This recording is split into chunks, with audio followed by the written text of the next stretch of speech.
Praise the lord. మీ అందరికీ వందనాలు. ప్రభువైన యేసుక్రీస్తు నామములో మీకు శుభాన్ని తెలియజేసుకుంటున్నాను.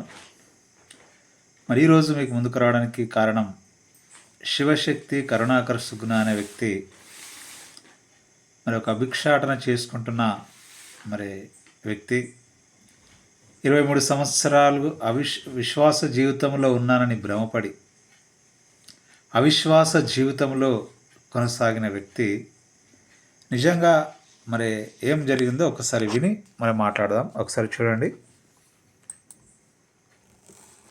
పాటలు పాడేది ఏదో పాట పాడతారా? కన్నీరు తుడచువాడా, నా కన్నీరు తుడచువాడా. యూట్యూబ్లో ఉందా? మీరు ఎప్పుడైతే లైన్లో దిగారో చాలా మంది పాస్టర్లో కూడా వీడియోలు పెట్టండి. ఇప్పుడు యూట్యూబ్లో మీరు భిక్షాటన చేస్తున్నప్పుడు ఎంత వస్తే అందులో 10% తీసి పక్కన పెట్టడం, 10% తీసి పక్కన పెట్టడం, మళ్ళీ ప్రార్థన చేసి కవర్ పెట్టి, లేకపోతే ఫోన్పే, గూగుల్ పే. ఓహో, ఒక వాగ్దానం అన్న వచ్చింది, నెరవేరిందా? మరి ఒక్కటి కాదు కదా, ఇంకా అప్పులు ఎక్కువ అయ్యి చచ్చిపోదాం కూడా. మీ వీడియో చూసిన తర్వాత నేను ఏ వీడియో చూసా ఫస్ట్? ఒకటి కాదు, నేను మీ క్రిస్టియన్ మాత్రం ఉన్నప్పుడు కూడా నేను సబ్స్క్రైబర్ని. ఇంకోటి చెప్పాలి, నాకు 6 నెలల పాప కూడా చనిపోయింది ఆ మతంలో. అందులో ఉన్నప్పుడు బయటకు వచ్చిన తర్వాత పాస్టర్ 2-3 వచ్చారు నన్ను కలవడానికి. అప్పటికి మనీ వంటబట్టింది నాకు. ఇంకొకసారి ఇంటికి రావద్దు. అసలు నేను ఇళ్ళకి వచ్చిన తర్వాత సంఘంలో ఓ గుబులు రేగింది. 23 సంవత్సరాల మనిషి ఇంటికి వెళ్ళిపోయింది. ఎంతమంది వస్తారు అసలు పాస్టర్ దగ్గరికి? 2500 మంది. ఓ, అంతమంది వస్తారా? ఎర్రబాబు నరసింహస్వామి దగ్గరికి ఎందుకు వెళ్ళారు? నీ కార్యక్రమం వచ్చిన బాబు స్వామి అనుకున్నా. ఒక ఆయన 5,000 రూపాయలు ఊగినిచ్చింది. ఆ ఒక్క మాట నన్ను కాపాడి.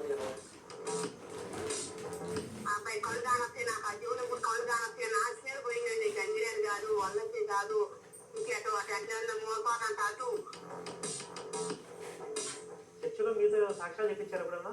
ఓ, ఇది చెప్పిలే. నాగలోచలో నేను ఒక సాక్ష్యం చెప్పాను. నేను వారు చెప్పండి, అది వీడియో బయటికి రాదు, లేకపోతే నీ గురించి నీకు దొరికిపోయామని అనుకుంటాం. కొంతమంది ఏమన్నా తెలుసా, నీకు మంచి వరం ఉన్నాయా, సేవ చేయొచ్చు. ఫాస్ట్ అవ్వకపోయారు. అదైతే నీకు బాగానే ఉంటుంది, నీ దొరికిపోయామని అంతే.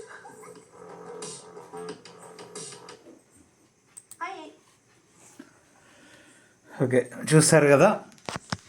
ఈ విధంగా ఒకవైపు దేవుని నమ్ముకున్నానని చెప్పి అటు ఇటు ఆలోచిస్తూ అవిశ్వాస జీవితంలో కొనసాగి నిజంగా ఒక వ్యక్తి విశ్వాస జీవితంలో అడుగుపెట్టాడంటే, పరిశుద్ధుడైన జీవము కలిగిన సత్యమైన దేవుని తెలుసుకున్నాడంటే మళ్ళీ వెనుదిరిగి చూడడు. మళ్ళీ అలాంటి మారు మనసు లేని వ్యక్తి 23 సంవత్సరాలు అటు వెళ్తున్నట్టు వెళ్ళి విశ్వాసిగా నటిస్తూ, నేను నమ్ముకున్నప్పటి నుంచి నేను కూడా చూస్తున్నాను నీ వీడియోలు, కరుణాకర్ సుగ్న మీ సబ్స్క్రైబర్స్ను నీ వీడియోలు చూస్తా అన్నట్టే ఇలా అవిశ్వాసం వైపు కరుణాకర్ సుగ్నాకు, అతను క్రైస్తవుడే, మాజీ క్రైస్తవుడే, ఇప్పటికీ అతను క్రైస్తవుడే.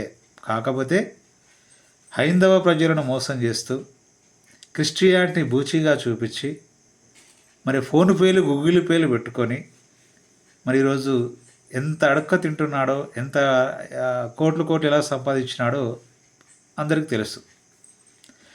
అలాంటి అబద్ధాలు చెప్పే మాటలు నమ్మి ఈ వ్యక్తి భ్రమపడిపోయి, నేను 23 సంవత్సరాలు క్రిస్టియానిటీలో ఉన్నానని భ్రమపడి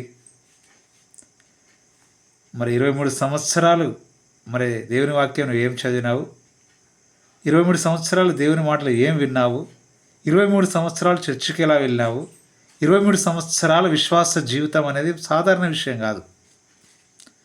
అంటే అటు ఇటు అవకాశవాదంతో ఉన్న వ్యక్తిగా మనకు కనబడుతున్నాడు తప్పితే ఒక విశ్వాసిగా అతను మారినట్టుగా, ఒక మారు మనసు పొందిన వ్యక్తిగా మనకు కనబడలేదు.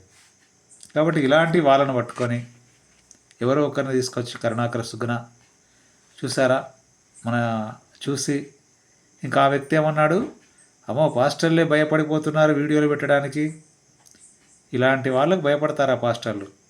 పాస్టర్ల దగ్గరికి వచ్చి మాట్లాడే దమ్ముందా కరుణాకర్కు? పాస్టర్లతో డిబేట్ చేసే దమ్ముందా? గడగడ వణుకుతూ పోయారు విజయప్రసాద్ రెడ్డి, మరి ఇంకా మన వాళ్ళు రంగంలోకి దిగగానే. కాబట్టి దేవుడెవరో క్లారిటీ చెప్పని కరుణాకర సుగుణ, మరి ఆ విధంగా ఒక క్లారిటీ లేని వ్యక్తి, దేవుడెవరో చెప్పుకోలేని వ్యక్తి కరుణాకర సుగుణ, తన గ్రంథాల గురించి చెప్పడం చేతగాని వ్యక్తి కరుణాకర సుగుణ.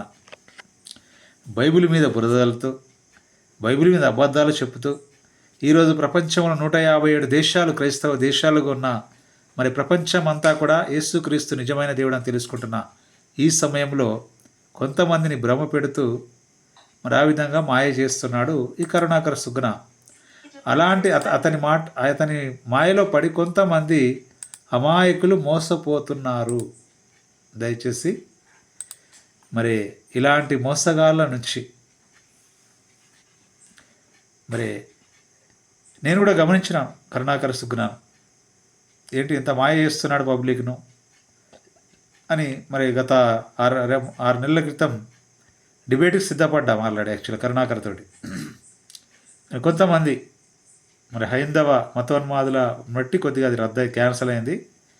మరి ఇలాంటి వాళ్ళ మాటలు దయచేసి నమ్మి మోసపోవద్దు. మరి పరిశుద్ధుడు, సత్యదేవుడు, నిత్యమైన దేవుడు, సత్యమై ఉన్నాను చెప్పిన దేవుడు యేసుక్రీస్తు.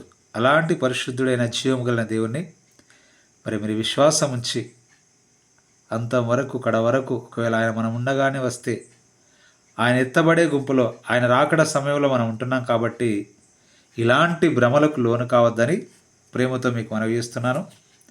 మరి ఈయనే 10వ భాగాలు మరి అతను అడుక్కునే దాంట్లో కూడా ఇస్తున్నాడు భిక్షాటనలో అని గొప్పగా అక్కడ హైలైట్ పెట్టుకొని, మరి కరుణాకర సుగుణ అనే వ్యక్తి నాకు ధర్మాన్ని ఉద్ధరిస్తున్నాడు, ఫోన్పేలు గూగుల్ పేలు చేయని లక్షలు వేలు దాదాపు 3-4 కోట్లు సంపాదించండి ఇప్పటికి. మరి అలా ప్రజల్ని, అమాయక హైందవ సమాజాన్ని మోసం చేస్తూ డబ్బు సంపాదించుకుంటున్నాడు. బైబిల్ని బూచిగా చూపిస్తూ, పాస్టర్లను బూచిగా చూపిస్తూ, 10వ భాగాలను బూచిగా చూపిస్తూ, ఆ విధంగా మరి మోసాలు చేస్తూ హైందవులను బ్రతుకుతున్న వ్యక్తి కరుణాకర సుగుణ. మరి ఇలాంటి మోసగాళ్ళ మాటలు విని మరి ఎవరు కూడా ఇలాంటి పొట్టు అంటారు యాక్చువల్గా వీళ్ళను. విశ్వాస జీవితంలో విశ్వాసం లేని వాళ్ళు, మరి గాలికి చెదరగొట్టు పొట్టువారి అటు ఇటు చెదరగొట్టబడే వాళ్ళు అంటారు వీళ్ళను బైబిల్ భాషలో. కాబట్టి ఇలా ఉండకుండా నీకు కలిగిన దానిని, నువ్వు తెలుసుకున్న దాన్ని గట్టిగా పట్టుకొని ఈ లోకయాత్రలో ప్రతి క్రైస్తవుడు ముందుకు సాగాలని కోరుకుంటూ, అదేవిధంగా మరి బలమైన విశ్వాస జీవితం, ప్రార్థనా జీవితం కలిగి ఉండి ఆ నిజమైన దేవుని వైపు చూస్తూ మీరందరూ నిజమైన విశ్వాసులుగా ఉండాలని, నిజమైన క్రైస్తవులుగా ఉండాలని కోరుకుంటూ ఈ మాటలు నేను ముగిస్తున్నాను. దేవుడి మీ అందరిని దీవించును గాక. ఆమేన్.